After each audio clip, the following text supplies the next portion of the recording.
Hello people, అందరూ ఎలా ఉన్నారు? ఈరోజు మూవీ రివ్యూ ఏంటంటే అగదా. అగదా ఇంకా అగదా అనిపించేలా చేసింది.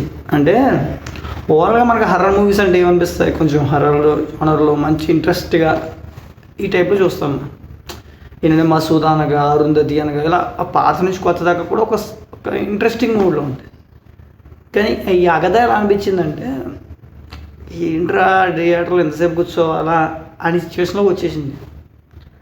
అసలు ఆ స్టోరీ ఏంటో, ఆ మేకింగ్ ఏంటో, అసలు ఏం చేయాలనుకుంటున్నాం, బేసిక్గా ఒక పాయింట్ అయితే క్లారిటీగా చెప్తాను. ఇందులో యాక్ట్ చేసిన యాక్టర్స్ రెమ్యునేషన్ ఇవ్వడం కన్నా యాక్ట్ చేసిన కాకులకి రెమ్యునేషన్ ఇవ్వడం అంటే చాలా బెటర్. ఎందుకంటే యాక్టర్స్ కన్నా ఎక్కువ కాకులు కనిపించారు. సీరియస్గా యాక్టర్స్ కన్నా ఎక్కువ కాకులు కనిపించారు. నాకు అంత అనిపించింది. ఇంక సెకండ్ హాఫ్లో కొన్ని సీన్స్ అయితే ఉంటాయి, ఇంద్రా అనిపిస్తాయి. కొన్ని సీన్స్ తలనరికి సీన్స్ అయితే ఉంటాయి. ఫ్యామిలీతో అయితే చూడలేము ఈ మూవీని. సెకండ్ హాఫ్లో ఒక సీన్లో పెన్లు ఇంకైపోతే చెయ్యి కోసం బ్లడ్తో రాస్తారు. ఈ సీన్ అయితే అసలు ఏంటి, ఏదో చెప్తున్నారా అనిపించింది. ఓవరాల్గా ఈ మూవీని చాలా ఎక్స్పీరియన్స్తో తీసారు. మేకర్స్ కూడా చాలా ఎక్స్పీరియన్స్తో ఉన్నారు. కానీ ఈ మూవీ థియేటర్ల కాడ ఆ మెట్లు కూడా ఎక్కలా పోయింది, మొత్తం బొక్క బోర్లా పడింది. ఇలాంటి మూవీస్ తీసి లాస్ చేసుకుని జనాలు చూడట్లేదు అంటే ఎలా అమ్మా? జనాలు చూడాలంటే కొంచెం ఇంట్రెస్ట్గా అనిపించాలి, స్టోరీ ఉండాలి. చిన్న స్టోరీ అయినా తీసే విధానం బాగుండాలి, మేకింగ్ బాగుండాలి, ప్రజెంట్ చేయగలగాలి.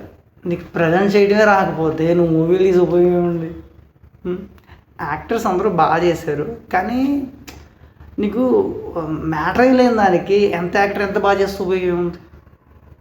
అంతే కదా, మ్యాటర్ లేదు అందులోనే. ఎంత యాక్టర్ ఎంత బాగా చేస్తే ఉపయోగం ఉంది? అంటే ఒక దుష్టశక్తికి ఒక దేవుడికి జరిగే యుద్ధం అన్నట్టు ప్రజెంట్ చేశారు దాన్ని.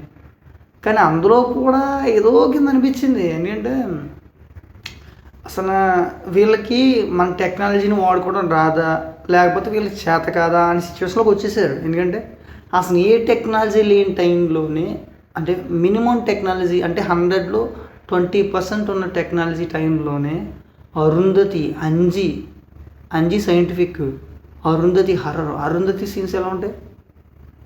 పోనీ ఇంత అప్డేట్ అయిన తర్వాత మసూదా ఎంత బాగా ప్రజెంట్ చేశారు. ఇన్ని చూసిన తర్వాత కూడా వీళ్ళు మళ్ళీ అదే కాన్సెప్ట్ అదే తిప్పుతా కూర్చుంటే ఈ ఉపయోగం ఏముంది? నేనైతే ఒకటి విషయం చెప్పాలనుకుంటున్నాను. ఈ సినిమా అయితే నాకైతే నచ్చలేదు. ప్రజెంట్స్ నాకైతే అసలు నచ్చలేదు. ఏంటి సినిమా అనిపించింది నాకు. థియేటర్లోంచి ఎప్పుడు బయటకు వచ్చేద్దామా అనిపించింది. మీకు నచ్చుతుందో మరి నేనైతే ఏం చేయలేను. నా రేటింగ్ అయితే 0 to 0 ఇస్తున్నాను. అసలు సినిమాలో మ్యాటర్ లేదు, ఇంకా దానికి రేటింగ్ ఇచ్చి ఉపయోగం.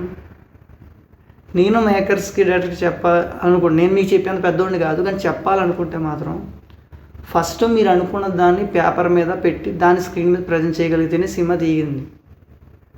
చేంజెస్ చేసి ఫలమైతే మీరు అనుకున్న అవుట్పుట్ రాదు, ఆ సినిమా పప్పు అయిపోతుంది, ఏ ఉపయోగం ఉండదు.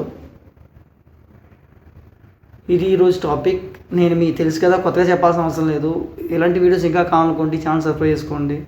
Please like and share, comment. మీరు సబ్స్క్రైబ్ షేర్ కొట్టి అట్లీస్ట్ కామెంట్ పెట్టి మీరు సబ్స్క్రైబ్ చేసుకుంటేనే మా లాంటి కొంచెం ఎదరికి వెళ్తారు. మేము ఇంకా మంచి సినిమాలు చూసి మీకు ఇలా ఎక్స్పీరియన్స్ ఇవ్వగలం. Please like and share, comment please అమ్మా.